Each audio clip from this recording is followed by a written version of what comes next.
Hello मेरे प्यारे बच्चों, कैसे हैं आप सब। आपको याद है ना कि मेरी कहानियों में कोई भी वीडियो क्यों नहीं होती। जैसे कि आप लोग ये जो ऑनलाइन क्लासेस, ऑनलाइन पढ़ाई, ऑनलाइन एग्ज़ाम, ये सब ऑनलाइन दे रहे हो ना, मोबाइल में, लैपटॉप में, तो थोड़ी देर के लिए अपनी आँखों को रेस्ट दो, अपनी आँखें बंद करके मेरी कहानी सुनो। आज ना मैं आपके लिए एक बहुत ही रोचक कहानी लेकर आई हूँ, जो कि एक्चुअली कोई कहानी नहीं बल्कि एक सच्ची घटना है, सच्चाई है। ये कहानी है बाबा हरभजन सिंह की। तो कहानी कुछ ऐसे है। 15 सितंबर 2019 की शाम का समय था। मैं डिब्रूगढ़ अमृतसर एक्सप्रेस में बैठकर न्यू जलपाईगुड़ी से जालंधर जा रही थी। न्यू जलपाईगुड़ी वेस्ट बंगाल में पड़ता है और जालंधर पंजाब में। सेकेंड एसी के कोच में साइड लोअर बर्थ मेरी थी। मैं अपना सारा सामान व्यवस्थित करने में बिजी थी। तभी आर्मी के एक कैप्टन वहाँ आए। उनके साथ 2 और सिपाही भी थे, जिन्होंने उनका सामान पकड़ा हुआ था और वो उनका सामान मेरी ही बर्थ के नीचे सेट करने लगे। पूछने पर पता चला कि साइड अपर बर्थ उनकी थी। सिपाही उनका सामान रखकर ट्रेन से नीचे उतर गए और हम दोनों अपनी अपनी सीट पर बैठ गए। मैंने उस कैप्टन पर अपनी एक नज़र डाली। वो कुछ 22-23 साल का जवान होगा। सिर पर पगड़ी, हल्की दाढ़ी और चौड़े कंधे, आत्मविश्वास और तेज से भरपूर चेहरा, और आर्मी के ड्रेस में बैठा वो कोई नॉवल पढ़ रहा था।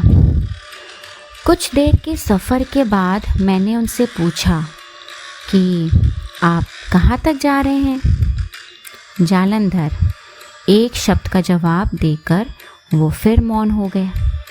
मैंने फिर पूछा, वहाँ आपका घर है? हाँ, कैप्टन बोले। उनकी वर्दी में कैप्टन हरभजन सिंह का टैग था। उससे मुझे पता चला कि वो आर्मी में कैप्टन हैं।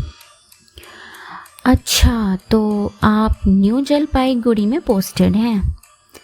जी नहीं, ईस्ट सिक्किम में मेरी पोस्टिंग है। 2 महीनों की छुट्टी पर अपने घर जालंधर जा रहा हूँ। अच्छा, मैं भी जालंधर ही जा रही हूँ। सोच रही थी कि इतना लंबा सफ़र है और मैं अकेली कैसे कटेगा ये सफ़र। पर अब आपसे बात करते हुए लगता है आसानी से सफ़र कट जाएगा।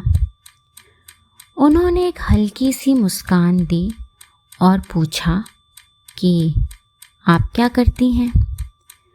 उनके इस छोटे से प्रश्न में मैंने अपना सारा इंट्रोडक्शन उन्हें दे डाला। मैं यहाँ जलपाईगुड़ी में नौकरी करती हूँ। एक स्कूल में बच्चों को पढ़ाती हूँ। मेरे हस्बैंड जालंधर में एक बिजनेसमैन हैं, तो बस उनसे ही मिलने जा रही हूँ।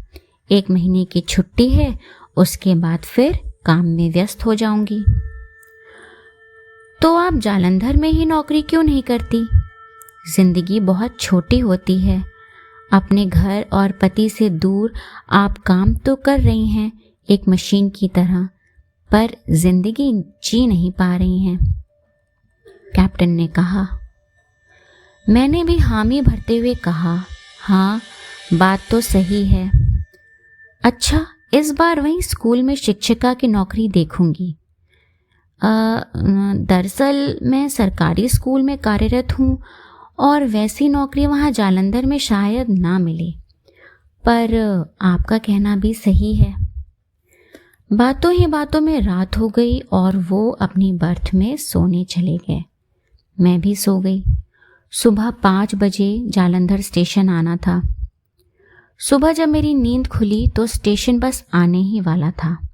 मैं उठी और अपने आप को व्यवस्थित कर अपना सामान निकालने लगी। 10 मिनट में स्टेशन आ भी गया। ट्रेन रुकी, फिर 2 सिपाही आए और उस कैप्टन का सामान निकाल कर ले गए। कैप्टन मुझे दिखे नहीं तो लगा कि हो सकता है वो पहले ही उतर गए हों। मैं ट्रेन से बाहर आई तो मेरे पति प्लेटफॉर्म पर ही मेरा इंतज़ार कर रहे थे। मैं उनसे गले मिली, सामान उठाया और हम लोग बाहर गेट की तरफ बढ़ चले। तभी मुझे वो 2 सिपाही दिख गए जो टी स्टॉल पर चाय पी रहे थे। मैंने अपने पति से कहा कि चलिए मैं आपको एक बहुत ही शानदार समझदार व्यक्ति से मिलवाती हूँ, कैप्टन हरभजन सिंह, जो मेरे साथ ही इस ट्रेन से आए हैं। हम लोग उन सिपाहियों के पास गए और मैंने उनसे पूछा, वो कैप्टन हरभजन सिंह कहाँ हैं? उनसे मिलना था।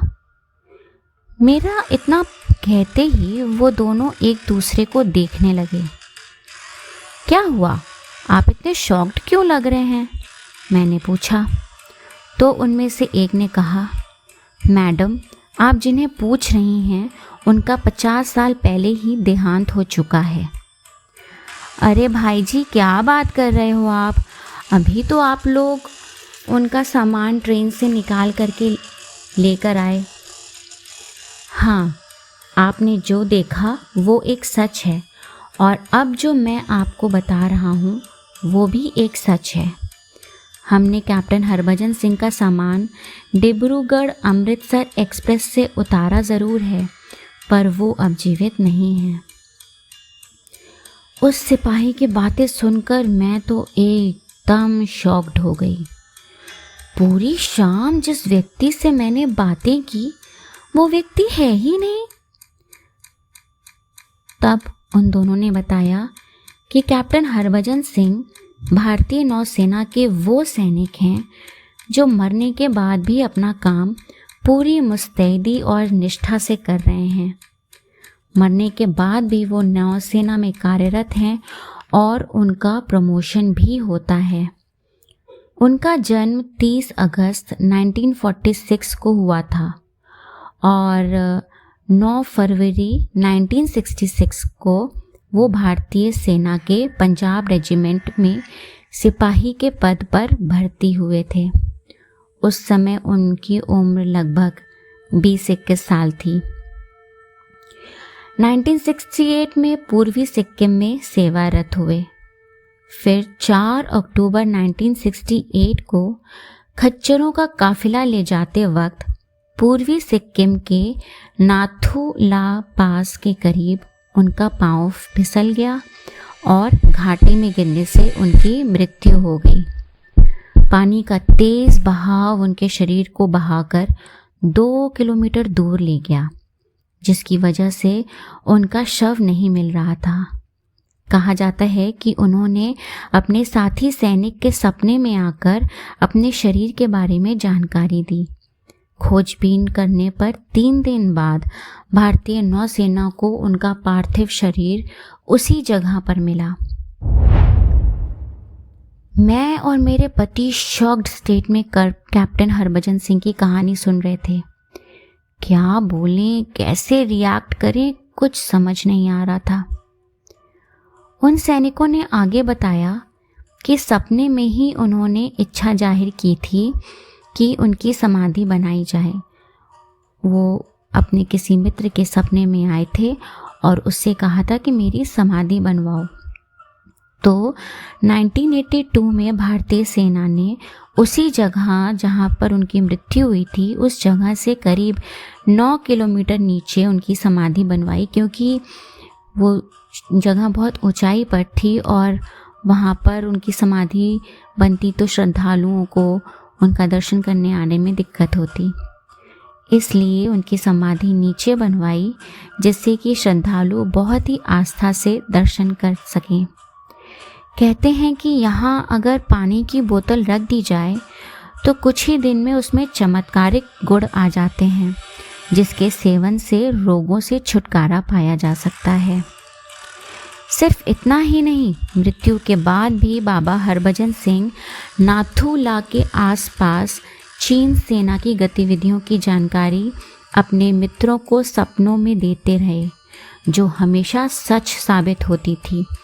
और इसी वजह से मरने के बाद भी उन्हें भारतीय नौसेना में रखा गया।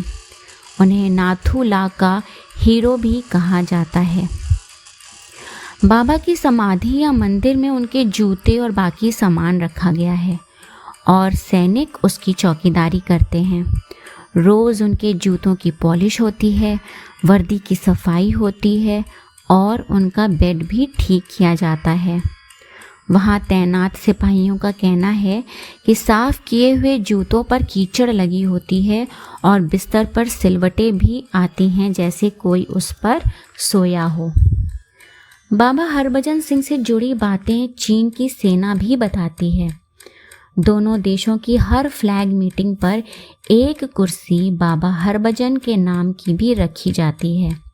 हर महीने उन्हें वेतन दिया जाता है। उनका नाम सेना के पेरोल में आज भी है और अब वो पदोन्नत होकर कैप्टन के पद पर आ चुके हैं। ये बातें सुनकर मुझे तो जैसे अपने कानों पर विश्वास ही नहीं हो रहा था। मैंने पूछा, आप लोग ट्रेन में फिर किसका सामान लेने आए थे? बाबा हरभजन सिंह जी का। हर साल उन्हें 15 सितंबर से 15 नवंबर तक 2 महीने की छुट्टी दी जाती है और बड़ी श्रद्धा के साथ स्थानीय लोग और सैनिक एक जुलूस के रूप में उनकी वर्दी, टोपी, जूते और साल भर का वेतन 2 सैनिकों के साथ सैनिक गाड़ी में नाथूला से न्यू जलपाईगुड़ी रेलवे स्टेशन लाते हैं। वहाँ से डिब्रूगढ़ अमृतसर एक्सप्रेस से उन्हें जालंधर लाया जाता है। गाड़ी में उनके नाम का टिकट भी बुक किया जाता है। यहाँ से फिर सेना की गाड़ी में उन्हें उनके गांव तक छोड़ा जाता है और सब कुछ उनकी माँ को सौंप दिया जाता है। फिर उसी ट्रेन से उसी आस्था और सम्मान के साथ उनके समाधि स्थल पर वापस लाया जाता है। उन सैनिकों की बातें सुनकर मेरे तो एकदम होश ही उड़ गए थे। सेना का वो सुंदर लंबा गबरू जवान है भी और नहीं भी। बाबा हरभजन सिंह की पूरी कहानी सुनने के बाद मैं खुद को बहुत खुशनसीब समझ रही थी कि इतने महान व्यक्ति को मैंने खुद अपनी आंखों से देखा, भले ही वो मेरा भ्रम था। तो बच्चों, थी ना रोंगटे खड़े कर देने वाली कहानी। आपको कहानी सुनाते वक्त मेरे तो सच में रोंगटे खड़े हो गए थे। देशभक्ति और जन्मभूमि के प्रति समर्पित ऐसे जवान हमारे भारतीय नौसेना में हैं, जिनकी वजह से हम लोग सुकून की सांस ले पा रहे हैं। ये कहानी भारतीय सेना के विश्वास की है, जो वास्तविक होकर भी अविश्वसनीय है। भारतीय सैनिकों का मानना है कि उन्हें यहाँ से शक्ति की अनुभूति होती है। पर बच्चों, अब इस आस्था को अंधविश्वास कहा जाने लगा है और 1 दिसंबर 2019 को मरणोपरांत उनका रिटायरमेंट हो गया। ओके बच्चों, तो अगली बार मैं फिर एक नई रोचक कहानी आपके लिए लेकर आऊँगी। तब तक के लिए बाय बाय।